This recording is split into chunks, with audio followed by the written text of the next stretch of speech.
الحمد لله وحده والصلاة والسلام على من لا نبي بعده أما بعد فأعوذ بالله من الشيطان الرجيم رب اشرح لي صدري ويسر لي أمري واحلل عقدة من لساني يفقهوا قولي ربنا زدنا علما سبحانك لا علم لنا إلا ما علمتنا إنك أنت العليم الحكيم۔ درس قرآن کے سلسلے میں ہمارے اصول کی بحث جاری ہے۔ اس سے پہلے ہم نے مقدمے کا بیان ختم کیا اور پچھلے درس میں ہم نے 3 مقاصد کا موضوع شروع کیا تھا۔ اس میں ہم نے بتایا تھا کہ 3 قسم کے مقاصد ہوتے ہیں۔ ایک وہ جس کا تعلق پورے قرآن کے ساتھ ہوتا ہے، دوسری قسم کے مقاصد وہ ہوتے ہیں کہ جن کا تعلق پوری صورت کے ساتھ ہوتا ہے، تیسری قسم کے مقاصد وہ ہوتے ہیں جن کا تعلق مختلف آیتوں کے ساتھ ہوتا ہے۔ تو پہلے قسم کے مقاصد کی بحث ہم نے شروع کی تھی اور اس میں ہم نے بتایا تھا کہ یہ مقاصد 6 قسم کے ہیں۔ بعض علماء نے 6 مقاصد بیان کیے ہیں اور بعض علماء نے 8 بیان کیے ہیں۔ توحید و رسالت، صدق قرآن، ایمان بالآخرہ، انفاق فی سبیل اللہ اور جہاد فی سبیل اللہ۔ اور بعض علماء نے اس میں 2 اور شامل کیے ہیں، آداب اور تنظیم۔ بہرحال اس کا بیان پچھلے درس میں گزر گیا اور توحید کی بحث ہم نے شروع کی تھی۔ آج ہم توحید کی وضاحت کے لیے شرک کا موضوع بیان کریں گے، کیونکہ یہ قاعدہ ہے کہ ہر چیز کی وضاحت اس کی ضد کے ذریعے ہوتی ہے۔ لوگ کہتے ہیں بضدھا تتبین الاشیاء یا الاشیاء تتبین باضدادھا۔ مثلاً گرمی کے ذریعے سردی کا پتہ چلتا ہے، یعنی اگر سردی نہ ہو تو گرمی کا انسان کو پتہ نہیں چلے گا، اور اگر گرمی نہ ہو تو انسان کو سردی کا احساس نہیں ہوگا۔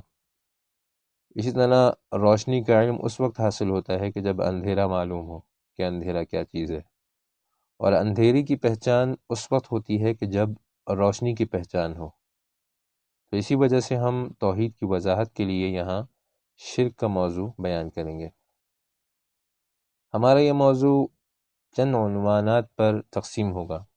سب سے پہلے شرک کا لغوی اور اصطلاحی معنی بیان کریں گے۔ دوسرے نمبر پر ان دونوں معنوں کا، یعنی شرک کے لغوی اور اصطلاحی معنی کا قرآن پاک میں کہاں کہاں کتنی مرتبہ ذکر ہے وہ ہم بیان کریں گے۔ تیسرے نمبر پر شرک کی قباحت کا بیان کریں گے کہ شرک ایک انتہائی قبیح عمل ہے۔ چوتھے نمبر پر شرک کے اقسام بیان کریں گے۔ تو سب سے پہلا موضوع ہمارا شرک کا لغوی معنی۔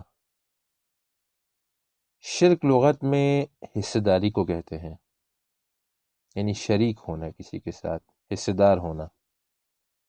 امام راغب اصفہانی رحمہ اللہ کہتے ہیں کہ الشرکۃ والمشارکۃ خلط الملکین، یعنی شرک 2 مملوکہ چیزوں کو ملانے کو کہتے ہیں۔ تو یہ تو ہوا شرک کا لغوی معنی۔ شرک کا اصطلاحی معنی کیا ہے؟ الفوز الکبیر میں شاہ ولی اللہ رحمہ اللہ فرماتے ہیں ان یثبت لغیر اللہ سبحانہ وتعالی شیئا من صفات المختصہ بہ، یعنی اللہ تعالیٰ کی خاص صفات میں سے کوئی صفت کسی اور کے لیے ثابت کرنا۔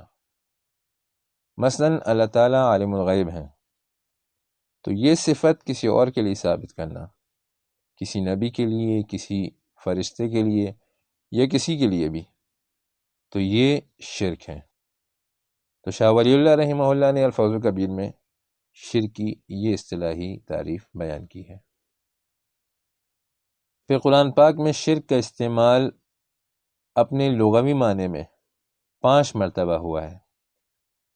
سورۃ النساء میں 12 نمبر آیت میں اللہ تعالیٰ فرماتے ہیں فَهُمْ شُرَكَاءُ فِي الثُّلُثِ۔ میراث کے بیان میں اللہ تعالیٰ نے فرمایا کہ وہ لوگ شریک ہیں ثلث میں۔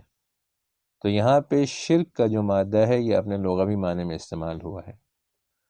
اسی طرح سورۃ الانعام 139 نمبر آیت میں وَإِن يَكُن مَيْتَةً فَهُمْ فِيهِ شُرَكَاءُ۔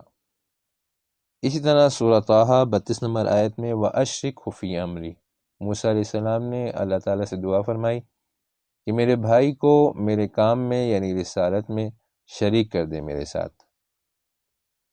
سورۃ الروم 28 میں هل لکم مما ملکت ایمانکم من شرکاء فیما رزقناکم، تو یہاں پہ شرکاء شرک کا مادہ اپنے لغوی معنی کے ساتھ استعمال ہوا ہے۔ سورۃ الزمر میں 29 نمبر آیت میں ضرب اللہ مثلا رجلا فیہ شرکاء متشاکسون ورجل سلم لرجل، تو یہاں بھی فیہ شرکاء میں شرکاء لغوی معنی میں استعمال ہے۔ اسی طرح قرآن پاک میں شرک اپنے اصطلاحی معنی کے ساتھ 161 مرتبہ استعمال ہوا ہے۔ ہم نے بتایا تھا کہ ہم اپنی اس بحث کو 4 حصوں میں تقسیم کریں گے۔ 2 حصے ہم نے بیان کیے، شرک کا لغوی اور اصطلاحی معنی اور لغوی اور اصطلاحی معنی کا استعمال قرآن پاک میں، اور تیسرے نمبر پر شرک کی قباحت۔ شرک ایک انتہائی قبیح مرض ہے، اور اس کی مذمت اور قباحت میں قرآن کریم نے بہت زیادہ بیان کیا ہے۔ اس کی ایک بڑی قباحت تو یہ ہے کہ دوسرے گناہ تو کبھی بغیر توبہ کے بھی اللہ تعالیٰ کی رحمت سے معاف ہو جاتے ہیں، لیکن شرک ایک ایسا قبیح اور برا فعل ہے کہ جو بغیر توبہ کے معاف نہیں ہوتا۔ جیسا کہ اللہ تعالیٰ قرآن پاک میں سورۃ النساء میں اللہ تعالیٰ نے فرمایا ان اللہ لا یغفر ان یشرک بہ ویغفر ما دون ذلک لمن یشاء۔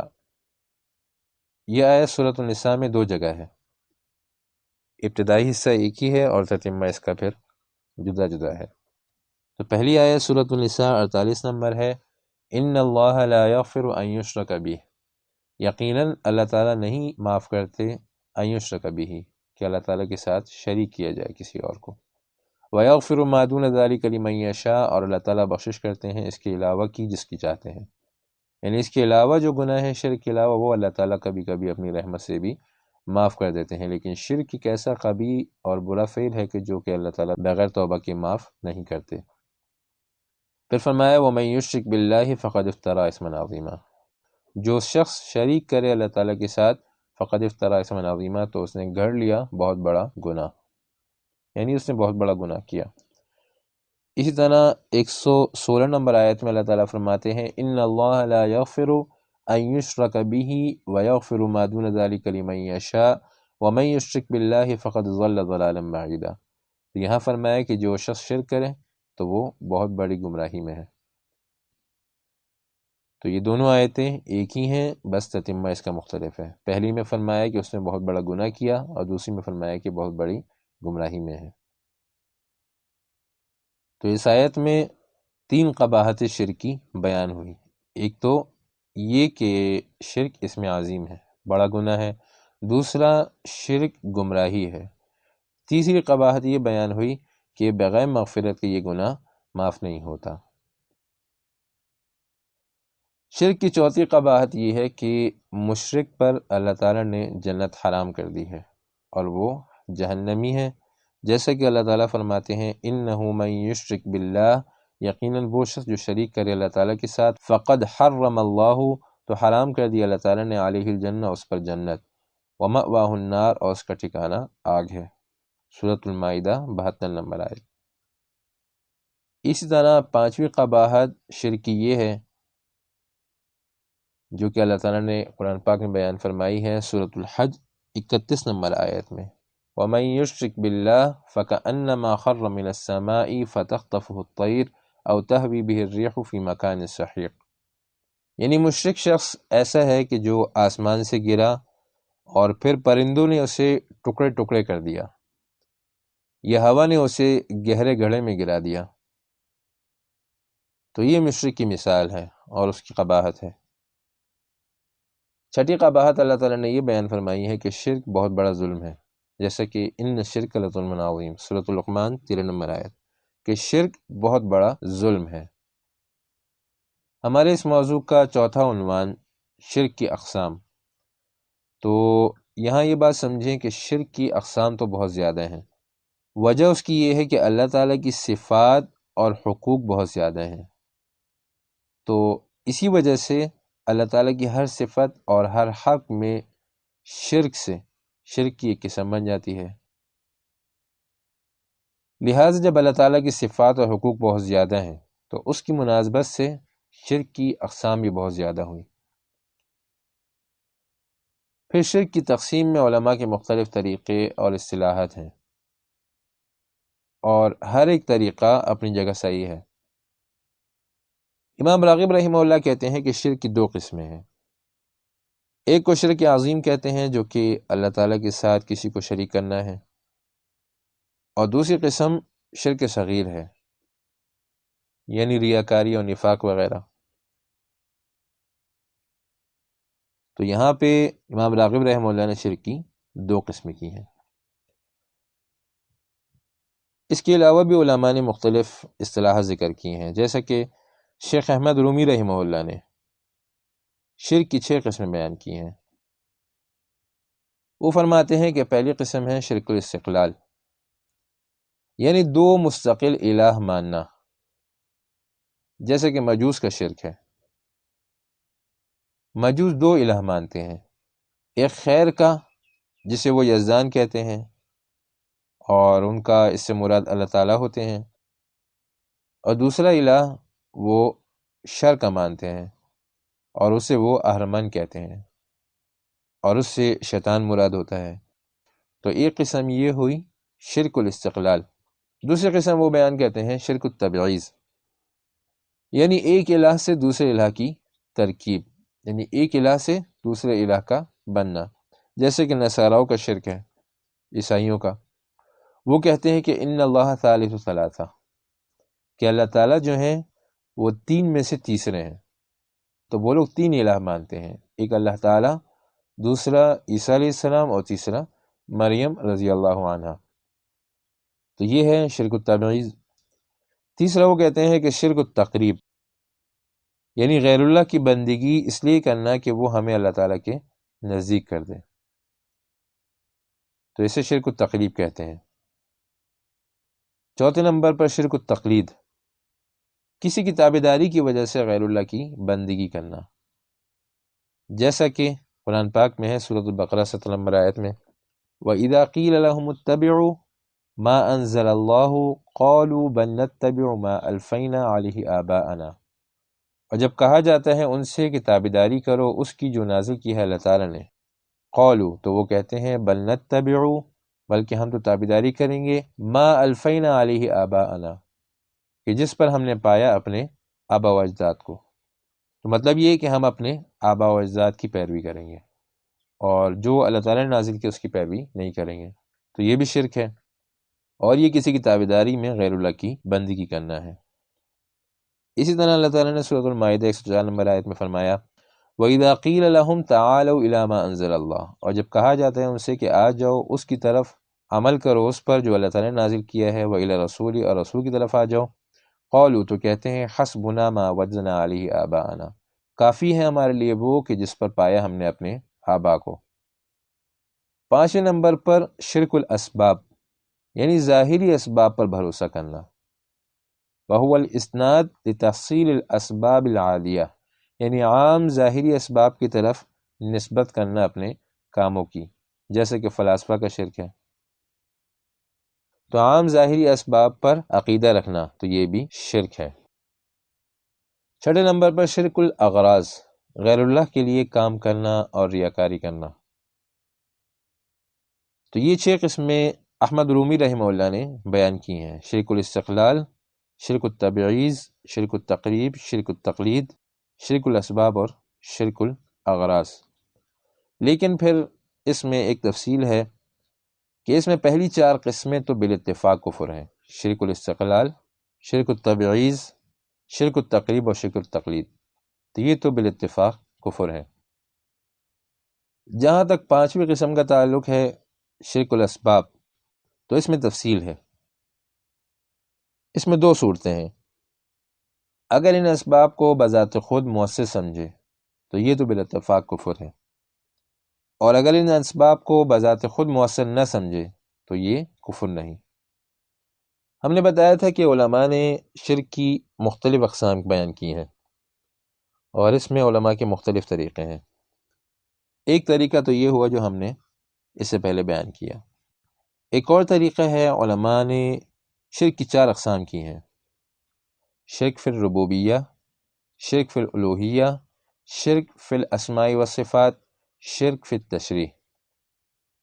شرک فی الربوبیہ یعنی اللہ تعالیٰ کی ربوبیت میں کسی کو شریک کرنا، کہ اللہ تعالیٰ پالنے والے ہیں، اللہ تعالیٰ پیدا کرنے والے ہیں، اللہ تعالیٰ رزق دینے والے ہیں، اس میں کسی کو شریک کرنا، تو یہ پہلی قسم۔ شرک فی الالوہیہ یعنی عبادت میں اللہ تعالیٰ کے ساتھ کسی کو شریک کرنا۔ شرک فی الاسماء والصفات، اللہ تعالیٰ کے اسماء و صفات میں کسی کو شریک کرنا۔ شرک فی التشریع یعنی شریعت بنانے میں، نظام بنانے میں، قانون بنانے میں اللہ تعالیٰ کے ساتھ کسی کو شریک کرنا۔ قانون بنانا، نظام بنانا اللہ تعالیٰ کا حق ہے، اس حق میں کسی اور کو شریک کرنا یہ شرک فی التشریع ہے۔ شرک کی تقسیم کا یہ ایک طریقہ ہوا۔ ہم نے بتایا کہ علماء نے شرک کی جو بھی اقسام کی ہیں سب اپنی جگہ صحیح ہیں، لیکن پیچھے جو ہم نے شرک کی اقسام بیان کی، جو تقسیم کا طریقہ بیان کیا، وہ تھوڑا پیچیدہ ہے۔ ایک طریقہ شاہ اسماعیل شہید رحمہ اللہ نے تقویۃ الایمان میں ذکر کیا ہے۔ یہ طریقہ سہل ہے، آسان ہے سمجھنے میں بھی۔ وہ کہتے ہیں کہ شرک کی اولاً دو قسمیں ہیں، تو وہ دو قسم بیان کرتے ہیں، ایک شرک اعتقادی اور دوسرا شرک فعلی۔ شرک اعتقادی جیسا کہ نام سے بھی ظاہر ہے کہ اس کا تعلق عقیدے سے ہے، اور شرک فعلی وہ ہے کہ جس کا تعلق عمل سے ہے۔ اس کے بعد وہ شرک اعتقادی کی چار قسمیں کرتے ہیں: شرک فی العلم، شرک فی التصرف، شرک فی الدعا، شرک فی العبادہ، اور اسی طرح شرک فعلی کی بھی پھر دو قسمیں کرتے ہیں: تحریمات العباد اور نذور العباد۔ تو یہ کل اولاً دو قسمیں ہوئیں، پھر اس کی ضمناً چار اور دو ملا کر 6 قسمیں ہو گئیں۔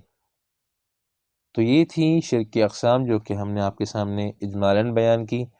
انشاءاللہ اگلے درس میں ہم ان اقسام کو تفصیلاً بیان کریں گے کہ جو آخری تقسیم ہم نے بیان کی، شرک فی العلم، شرک فی التصرف، شرک فی الدعا، شرک فی العبادہ، تحریمات العباد، نذور العباد، تو یہ اقسام انشاءاللہ ہم تفصیل سے اگلے دروس میں بیان کریں گے۔ وآخر دعوانا الحمدللہ رب العالمین۔